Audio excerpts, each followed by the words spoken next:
From JBS Studios in Greater New York, this is the JBS News Update with Teisha Bader.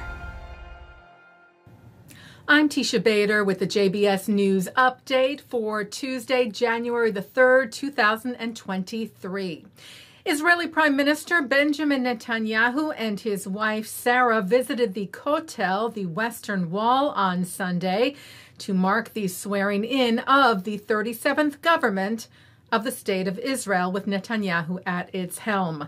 Tweeting of the visit, "Always remember that we have the duty to preserve the legacy of the generations and ensure our future for future generations, and we will do so." The Prime Minister held a cabinet meeting today telling his new ministers, "We are united around clear national goals and will work together to realize them." Those goals, Netanyahu said, include on the security issue. "We will work openly," he said, "from a position of strength in the international arena against a return to the nuclear agreement," referring there to the agreement with Iran, as well as the fight against the high cost of living in Israel. And Netanyahu said, "We are united in expanding the circle of peace." Determined to deepen the existing peace agreements with 6 Arab countries and add to them historic breakthroughs with additional Arab countries in the region, saying, "We have much work to do and no time to waste." Well, a visit this morning by Israel's new National Security Minister, Itamar Ben-Gvir, to the Temple Mount in Jerusalem is causing controversy.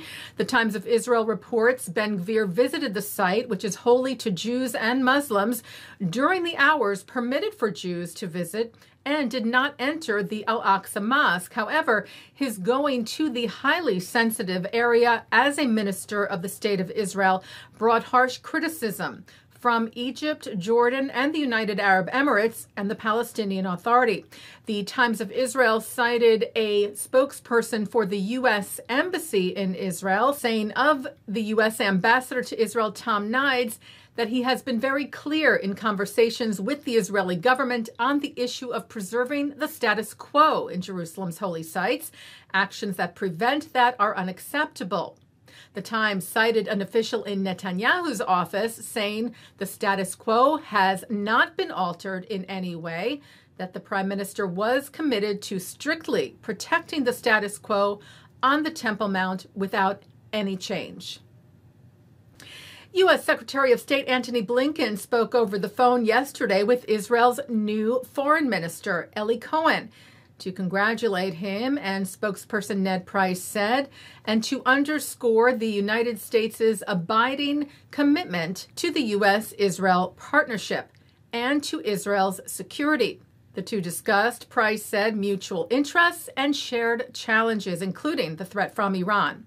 And the secretary emphasized the continued U.S. commitment to a two-state solution and opposition to policies that endanger its viability. Well, the world lost an icon of journalism over the New Year's weekend, pioneering Jewish news anchor, interviewer, and TV host Barbara Walters.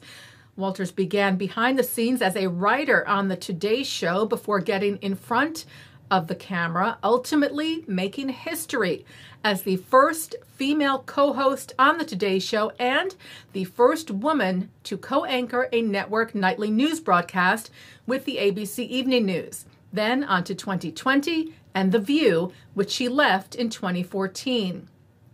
She was honored on her last day there with the many women in the news field who stand on her groundbreaking shoulders.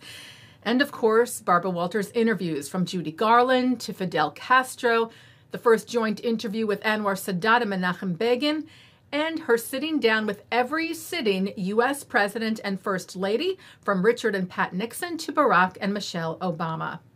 Walters died Friday. She was 93 years old. The United Nations General Assembly on Friday approved a Palestinian resolution asking that the ICJ, the International Court of Justice in The Hague, offer an advisory opinion on what it called Israel's quote-unquote prolonged occupation, settlement, and annexation of Palestinian territory. The resolution passed 87-3 for, 26 against, with 53 abstentions. Israel and the U.S. among those who voted against.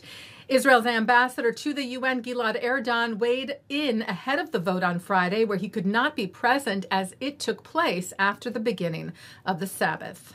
The outrageous resolution calling for the advisory opinion of the International Court of Justice is a moral stain on the UN and every country that supports it. No international body can decide that the Jewish people are occupiers in their own homeland. Taking a look now at our programming for tonight on JBS for Tuesday, January the 3rd at 7 o'clock, Rabbi Ammiel Hirsch talks about overcoming life's challenges, not alone, but together. At 7:30, Judy Batalion talks about her book, The Light of Days, with Rabbi Avraham Bronstein at the Hampton Synagogue. At 8 o'clock, Anti-Defamation League experts and others discuss how to prepare synagogues, Jewish day schools, and other institutions against possible threats. At 9, Mark Golub sits down with Rabbi Dovid Eliezrie on L'chaim. At 10:30, it's Muzika with Lazer Lloyd. And coming up next, it's Good Week, Israel. And that's the JBS News Update for Tuesday, January the 3rd, 2023. I'm Teisha Bader. Stay healthy, stay well.